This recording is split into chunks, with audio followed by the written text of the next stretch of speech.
சென்னையை அடுத்து தமிழகத்திலே அடுத்ததாக மெட்ரோ ரயில் ஓடப்போகும் நகரம் என்றால் அது மதுரை மாநகரம் தான். இதற்கான டிபிஆர் ரிப்போர்ட் எனப்படுகின்ற டீடைல் ப்ராஜெக்ட் ரிப்போர்ட் தயார் செய்யப்பட்டு தற்போது மத்திய அரசின் ஒப்புதலுக்காக அனுப்பப்பட்டிருக்கிறது. மத்திய அரசு ஓகே சிக்னல் கொடுத்தவுடன் உடனடியாக இங்கு திட்டப்பணிகள் தொடங்கி 4 ஆண்டுகளிலே அதை முடிப்பதற்கான திட்டம் இருக்கிறது என்ற வகையிலே மெட்ரோ நிர்வாகம் தற்போது அறிவித்திருக்கிறது. அது மட்டுமல்ல, 2 ஆண்டுகள், அதாவது 2 வகையான எலிவேட்டட் காரிடார் மற்றும் அதே போன்று அண்டர் கிரவுண்ட் காரிடார் இரண்டும் என்று பார்த்தோமானால் சுரங்கப்பாதை ரயில் மற்றும் உயர்மட்ட பாலமாக அமைக்கப்படுகின்ற மெட்ரோ ரயில் என 2 கட்டமாக அந்த ரயில் பாதைகள் அமைக்கப்பட வேண்டியிருக்கிறது. அதற்கான பணிகள் தற்போது டிபிஆர் டீடைல் ப்ராஜெக்ட் ரிப்போர்ட் தயாராக இருக்கிறது. ஆனால் மத்திய அரசு ஓகே சொன்னவுடன் ஆரம்பிப்பார்கள். தற்போது நமக்கு அந்த வரைபடங்கள் எங்கெல்லாம் ஓடப்போகிறது என்பது குறித்து மொத்தமாக மதுரை மெட்ரோ எப்படி இருக்கும் என்றால், இந்த 3 பாதைகளில் தான் மதுரை மெட்ரோ ரயில் ஓடப்போகிறது. அதாவது red line, violet line, green line என்ற 3 பாதைகள் மைய மெட்ரோ நிலையமாக இருக்க போவது. இப்போ சென்னையில எப்படி சென்ட்ரல் நிலையம் மையமாக இருக்கிறதோ அது போன்று மையமாக இருக்க போவது பெரியார் பஸ் ஸ்டாண்ட். அதற்கு அருகிலே உருவாகின்ற அந்த பெரியார் பஸ் ஸ்டாண்ட் மற்றும் மதுரை ரயில்வே ஸ்டேஷனுக்கும் இடையே ஒரு மத்திய ரயில் பாலம் உருவாகிறது, ரயில் மெட்ரோ நிலையம். அதுதான் மத்திய பெரியார் பஸ் ஸ்டாண்ட் மத்திய மெட்ரோ ரயில் நிலையமாக இருக்க போகிறது. திருமங்கலத்திலிருந்து சித்தம்பட்டி ஜங்ஷன், அதே போன்று செக்காவூரணியிலிருந்து மணலூர், அதே போன்று காட்டுப்புலியிலிருந்து ஏர்போர்ட் விமான நிலையம் என 3 பாதைகளிலே ஓட போகிறது. அதற்கான ஒட்டுமொத்த தகவலை தான், பிரத்யேகமான அந்த வரைகலையை தான் தற்போது நாம் பார்த்து கொண்டிருக்கிறோம். இப்படிதான் மெட்ரோ பாதை இருக்க போகிறது என்பதை மதுரை மாநகர மக்களுக்கு தெளிவாக புரியும் வகையில் இந்த மெட்ரோ கொடுத்திருக்கிறோம். குறிப்பாக நீங்கள் இப்பொழுது ரெட் லைன் எடுத்துக்கொண்டால், அந்த ரெட் லைன் எங்கிருந்து எங்கே செல்கிறது என்று பார்த்தோம் என்றால் நீங்கள் தெளிவாக பார்க்கலாம். திருமங்கலத்தில் ஆரம்பித்து சித்தம்பட்டி வரை செல்ல இருக்கிறது. அந்த மொத்த பாதை என்று பார்த்தீர்கள் என்றால் கிட்டத்தட்ட 32 கிலோமீட்டர் 22 ரயில் நிலையங்கள் அமைய போகின்றன. திருமங்கலம், கப்பலூர் டோல் பிளாசா, தர்மத்துப்பட்டி, தோப்பூர், திருநகர், திருப்பரங்குன்றம், பசுமலை, பழங்காநத்தம், மதுரா கல்லூரி, பெரியார் பேருந்து நிலையம், மீனாட்சி அம்மன் கோவில், Goripalayam, out post, Puthur, surveyor colony, Mattuthavani, Uthangudi, உயர்நீதிமன்ற மதுரை கிளை, ஒத்தக்கடை, விவசாய கல்லூரி மற்றும் சித்தம்பட்டி என்ற வகையிலே அந்த பாதை இருக்கிறது.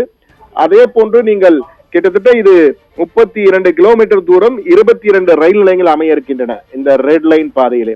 அடுத்ததாக நீங்கள் வயலட் லைன் என்று எடுத்துக்கொண்டால் கிட்டத்தட்ட 19 ரயில் நிலையங்கள் அந்த வகையில் அமைய இருக்கிறது. அந்த வயலட் லைன் எங்கிருந்து எங்கு செல்கிறது பார்த்தோம் என்றால் செக்கானூரணியிலிருந்து மணலூர் வரை செல்கிறது. செக்கானூரணி, வடபழஞ்சி, நாகமலை, புதுக்கோட்டை, அதே போன்று அச்சம்பத்து, HMS காலனி, காலவாசல், பெத்தனியாபுரம், ஆரப்பாளையம், அரசரடி, பெரியார் பேருந்து நிலையம், மத்திய ரயில் நிலையம் அது. அதன் பின் கீழவாசல், முனிச்சாலை, தெப்பக்குளம், விரகனூர், வேலம்மாள் கல்லூரி, புளியங்குளம், சிலைமான், மணலூர் என்ற வகையிலே இந்த ரயில் பாதை, அதாவது வயலட் லைன் செல்ல இருக்கிறது. அதே போன்று கிரீன் லைன் இதில் பார்த்தீங்கன்னா மொத்தமாக 23 கிலோமீட்டர் செல்லும் 19 ரயில் நிலையங்கள் அமைய இருக்கின்றன வயலட் பாதையில். கிரீன் லைன் என்று எடுத்துக்கொண்டால் கிரீன் லைன் எங்கிருந்த கட்டப்புலி நகரில் ஆரம்பித்து மதுரை விமான நிலையம் வரை செல்ல இருக்கிறது. கட்டப்புலி நகர், சமயநல்லூர், அதிசயம் பார்க், பறவை, விலாங்குடி, பாத்திமா கல்லூரி, தத்தனேரி, செல்லூர், பெரியார் பேருந்து நிலையம், தெற்கு வாசல், வில்லாபுரம், அவனியாபுரம், பெருங்குடி, மதுரை விமான நிலையம் என்ற பாதை இந்த பாதையிலே பார்த்தீங்கன்னா 14 ரயில் நிலையங்கள் அமைய இருக்கின்றன. 20 கிலோமீட்டர் பாதை இது. மொத்தமாக நீங்கள் பார்த்துக்கிட்டால் கிட்டத்தட்ட 55 கிலோமீட்டர் தூரம் செல்கிறது. இந்த மொத்தமாக 4ஐயும் பார்க்கும் பொழுது இந்த 3 பாதைகள் எப்படி ஒட்டுமொத்த பார்வையை பார்க்கும் பொழுது நீங்கள் பார்க்கலாம், பெரியார் பேருந்து நிலையம் மையமாக இருக்கும் 3 பாதைகள், அந்த வரைகளை மூன்றுமே இருக்கின்ற வரைகளை பார்க்கலாம். அந்த மூன்றும் கொண்ட வரைகளை பார்க்கும்போது மிக தெளிவாக தெரியும். காட்டுப்புலி நகரிலிருந்து மணலூர் வரை, அதே போன்று பேராவூரணியிலிருந்து மணலூர், காட்டுப்புலியிலிருந்து ஏர்போர்ட், திருமங்கலத்திலிருந்து சித்தம்பட்டி ஜங்ஷன், மத்திய நிலையமாக Periyar bus stand metro rail நிலையம் செயல்பட இருக்கிறது. இந்த 3 பாதைகளுக்கான திட்ட அறிக்கை தயார் செய்யப்பட்டு தற்போது மத்திய அரசின் ஒப்புதலுக்காக அனுப்பப்பட்டிருக்கிறது. மத்திய அரசு ஓகே என்றவுடன் உடனடியாக திட்டப்பணிகள் தொடங்கி 4 ஆண்டுகளில் மதுரையில் மெட்ரோ ரயில் ஓடத் தொடங்கும். ஆனால் மத்திய அரசு மனம் திறக்க வேண்டும். அவர்கள் ஓகே சொல்லி அதற்கான நிதியை அவர்கள் விடுவிக்க வேண்டும். மாநில அரசு அவர்கள் பங்கை விடுவிக்க தயாராக இருப்பதாக கூறியிருக்கிறார்கள். எனவே 2 நிதிகளும் சேரும் பொழுதுதான் அங்கு மதுரையில் மெட்ரோ ரயில் ஓடும். ஓடுவதற்கான வாய்ப்புகள் ஏற்படும். தற்போதைக்கு திட்ட அறிக்கை தயார்.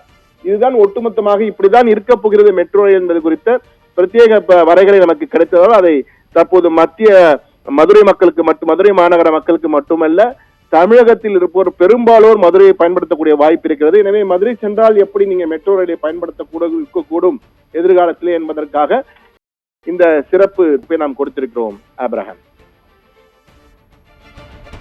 தகவலுக்கு நன்றி சண்முக சுந்தரம்.